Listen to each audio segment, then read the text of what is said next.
there. So the issues about Miss Universe just doesn't end. Hanggang ngayon, dire-diretso pa rin ng mga kontrobersya at mga issues. At ang pinaka-latest, napasabog ay meron ng gustong bumili or is more than willing to buy Miss Universe at iangat ito o hukayin mula sa nakatakda nitong mula sa nakaambang panganib ng bankruptcy at para maisaayos pa more ang programa, rules, regulations, and everything, leadership, administration ng Miss Universe organization. Ibenta naman kaya ito ni Kun Ann. I doubt na ibigay niya ito.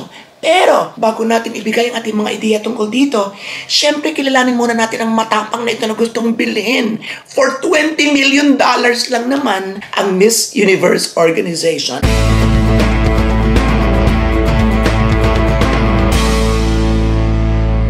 So bago natin formal na kilalanin kung sino ba itong matapang na ito, ay pakinggan natin. O pakinggan lang natin, huwag na natin panoorin dahil baka tayo, alam mo ng YouTube galit sa mga copyright issues. So pakinggan na lang natin kung ano yung kanyang sinabing talaga namang nagpasabog sa mundo ng pageantry. Okay, ready? Okay, start tayo. Ano daw? If this is a $20 million company that she bought it for, and it's in bankruptcy right now, I'm willing to buy Miss Universe, okay?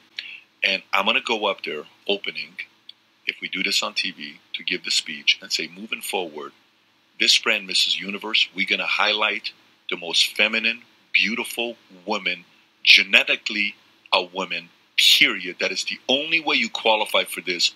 We have to respect what women are capable of doing that men can't do. We have to recognize that. Ayan, diba? Malinaw na pag nabigyan siya ng magkakataong mag-speech sa entablado dahil opening na Miss Universe pageant at siya na ngayon nakabili. So, kung nakapag-speech si Ann, ay syempre, hindi siya magpapahuli. At ang kanyang ia-anunsyo ay ang pagbabago ng rules and regulations automatically para lamang ito sa mga naggagandahang mga dilag na genetically yun, biologically, legitimately na babae.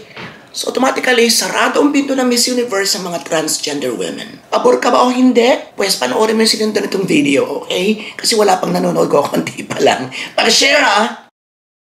Expected to, nasasagutin ito ng ilang mga kumukontra tungkol dito na nakakaalam kung anong talagang gender, na talagang binabase ang kanilang kaalaman sa mga pinag-aralan o sa mga studies ng gender issues, ng sexual orientation, ng ito ay nasa puso, this is what you feel inside, this is not about the sex, this is not about male-female, this is about the soul. Mga ganun pa sinasabi ng iba, diba? So bahala na kayo na magsabi ng ideya o makapagsagutan kapag meron nag-comment sa baba, okay? Dead man na lang muna ako dahil ang dami ko pang gagawing mga vlogs dahil ang dami-daming mga pageant news ngayon, hindi lang Miss Universe. Patapos ang Miss Universe, ang dami pa eh. So meron pa tayong Miss Earth at kung ano-ano pa. Ang daming contest ngayon, maniwala ka, diba? Meron Mr. World, pati sa mga meron Mr. World, meron Mr. Universe, meron Mr. International at meron pa pinagsama-sama Mr. World International Universe. Bukod pa mga Mrs. Universe, pang Mrs. Tourism, at kung ano-ano pa, Diyos ko, nakakaloka. Hindi ko na alam. So, bahala kayo kung gusto yung panoorin lahat yan o entertainin nyo lahat yan. Pero ako, pipili lang tayo ng ilan. Okay?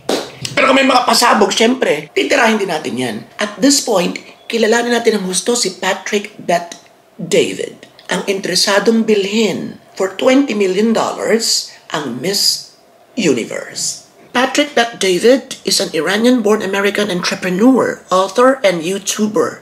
He serves as a host of the entrepreneurship-focused channels Valuetainment and PBD Podcast on YouTube. He has 1.49 million subscribers for PBD Podcast and 5 million subscribers for Valuetainment, with 919 million total views. He authored the Wall Street Journal bestseller, Your Next 5 Moves, Master of Art of Business Strategy. People following Patrick Bet David's career estimate that his net worth is about $200 million, and that money comes from his company's YouTube channel, books, and speaking fees. So kung talagang ipupush niya at gugustuhin niya talaga, kayang-kaya niyang bilhin ang Miss Universe ng ura-urada at bonggang-bongga. Anyway, I doubt na ibebenta ni Kun Ann. Because syempre, alam mo naman, siguro ay hindi mawawala ang ego, pride, ang kanyang pagnanais talaga na baguhin ang Miss Universe ang kanyang paghangad at the same time na makalikha ng Miss Universe para sa kanyang sariling bansa. Hindi naman masama, diba? Ang pananatiling may-ari ng pinaka-prestihiyosong beauty pageant sa buong mundo, diba? So marami siyang dahilan para hindi niya ibenta ito. Maliban na lang siguro talaga kung paubos ang kanyang kadatungan at need na niya itong ilipat sa iba. Now, I would prefer Mr. David or kung sino pa man na bumili nito, wag lamang sanang Filipino. So, ayokong bilhin ito ni Chavit Singson na sinasabing kamukha ko.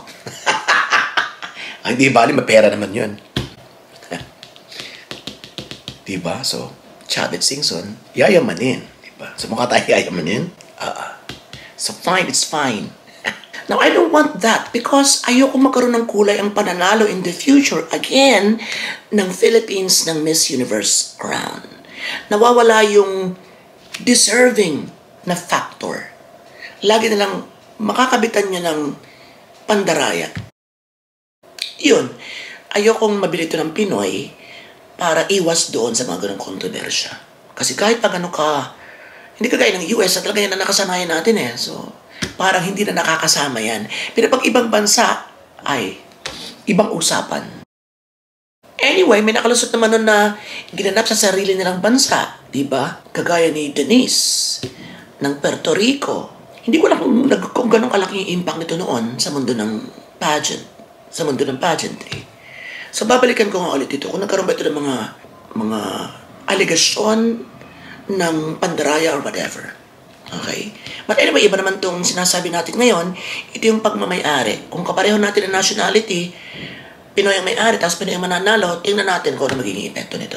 Chavit, wag mo nang bilhin. Actually, napanood ko yung interview niya kanina, hindi naman daw siya interesado na bilhin because inalapit na rin ito sa kanya before. I think 2018 na nga yan.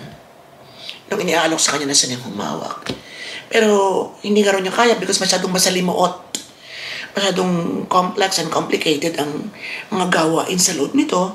So, tinanggihan niya. And may mga bond yata ng $1 million na unrefundable kapag hindi natuloy ang usapan. So, di ba na makukuha $1 million? And how much is $1 million? It's, wow, 55 million to 57 million pesos.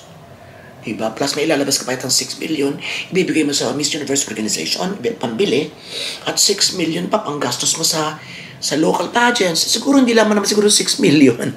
Sa panahon ngayon, di ba? Malaking gastos. So, yun ang narinig ko kay Chavit kanina.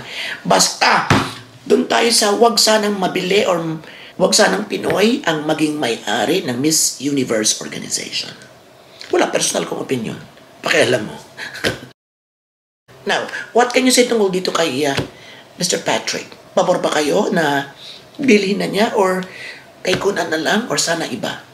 I-comment nyo lang ang inyong mga maiinit na mga haka-haka, mga opinion at mga suggestion sa ating comment section. At maya-maya, tatalakay naman natin ang Miss Earth. Hindi natin masyado napapagtuunan ng ibang mga pageants dahil talagang focus tayo sa Miss Universe. Pero this time dahil ang galing naman ng ating representative, padadaanan natin ng konti, kahit konti lang, ang Miss Earth Beauty Pageant. Susunod na pagkatapos ito. So this is your friend Robato and see you again.